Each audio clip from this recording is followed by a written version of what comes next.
Is there such a thing as free cash? Let's talk about it on Azimuth Podcast. I'm Kimberly McNabb, and with me is Barrett McNabb. So I was running this morning, and I saw a $100 bill. I couldn't believe it. Nice. But then I found another and another. And, I mean, do I keep it? I don't know. I mean, how much was it total? $2,400. Okay. I couldn't believe it. I'm like, no way. There's no way this is real. And so I showed it to Barrett. Yeah. And he looked at it. And I looked at it, and you know, one of the things that I noticed right off the bat was that the texture of the money. Now, this is a really good, and we'll scan and put a photograph up. But this is a really good. Counterfeit bill that's copied, and I mean, very lifelike, and it's got the blue security strips and stuff like that. But the paper just felt really weird to me. Yeah, I was like, I never find money. There's no way. There's no way. Right. I don't get that lucky. So, for those of you who don't know, I have a Bachelor of Science degree in criminal justice with a specialization on law enforcement, and so I was doing a deeper dive, and I've gotten to audit classes on counterfeiting as well as money laundering by Interpol, and so I just started looking at it, and the serial numbers on all of these bills were the same, and I said, okay, so now. Yep. Now we're dealing with something that's counterfeit, but then upon even closer inspection and reading it, it says for motion picture purposes on it. Yep. And that's definitely a telltale sign that this is not a real currency. And on the back, same thing. It says for motion picture purposes. So this is very realistic prop money. Right. And so what do you think? What do you think this came from?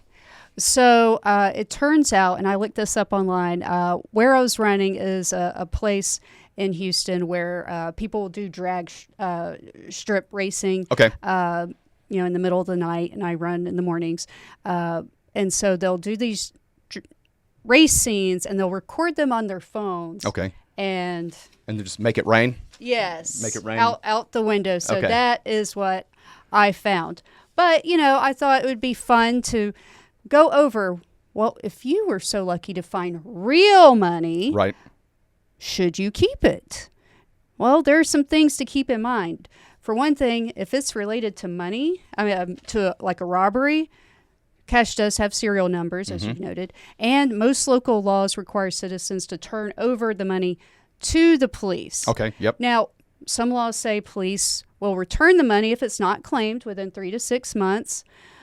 Some localities will deposit it in their jurisdiction coffers if not claimed. I'd bet on the latter one of those two. Right. Otherwise, you could be charged with theft if no reasonable attempt is made to return it.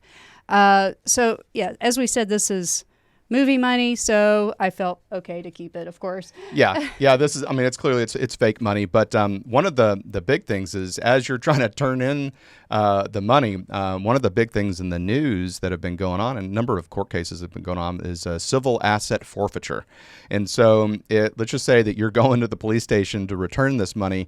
The police department, acting under federal authority, can seize the money if they feel it is related to criminal activity. And so if that's the case, then the department gets to keep it and you don't have a claim to it. Right. But that's been a number of times where people have legitimately been traveling across country and with cash in order to put a cash deposit down on a home or apartment or something like that, and they've gotten pulled over, and police officers have seized their money through this civil asset forfeiture.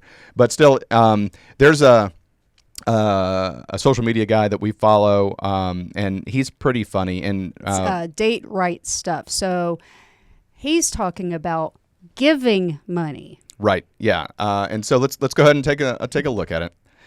It's funny. I do not recommend doing this. So I always keep this fake Hollywood money in my car. So when a homeless person asks for money, then I give them like a fake $5 bill. So I feel good about myself. They feel good.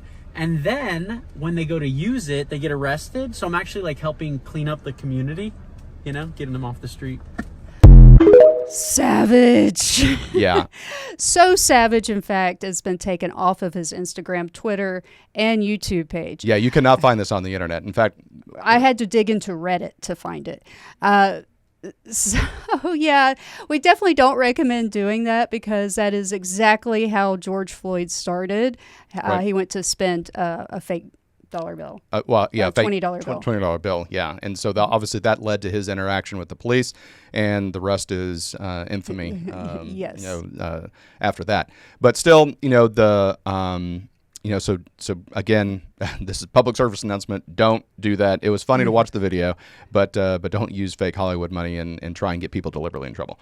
But still, when Kimberly, brought this to me, and she's like, "What should I do with it?" And so I said, "Well, we need to turn it in." But First, I was wondering if it was real. yeah, and again, we'll scan it and put it up. But it was definitely something that was funny I can only imagine. What Kimberly saw the first $100 bill and be like, wow. There's no way. And then just to find, you said $2,400? Yes. Yeah, I mean, to find that much cash just lying around.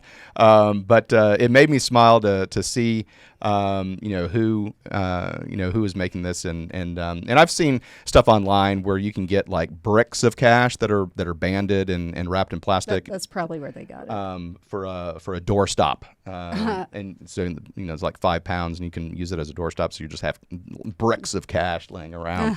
But still, it was, we saw this and it made us laugh, and we wanted to bring it to you and hopefully take some levity off your day. So thanks so much for tuning in to Azimuth Podcast, and please stay tuned after these messages.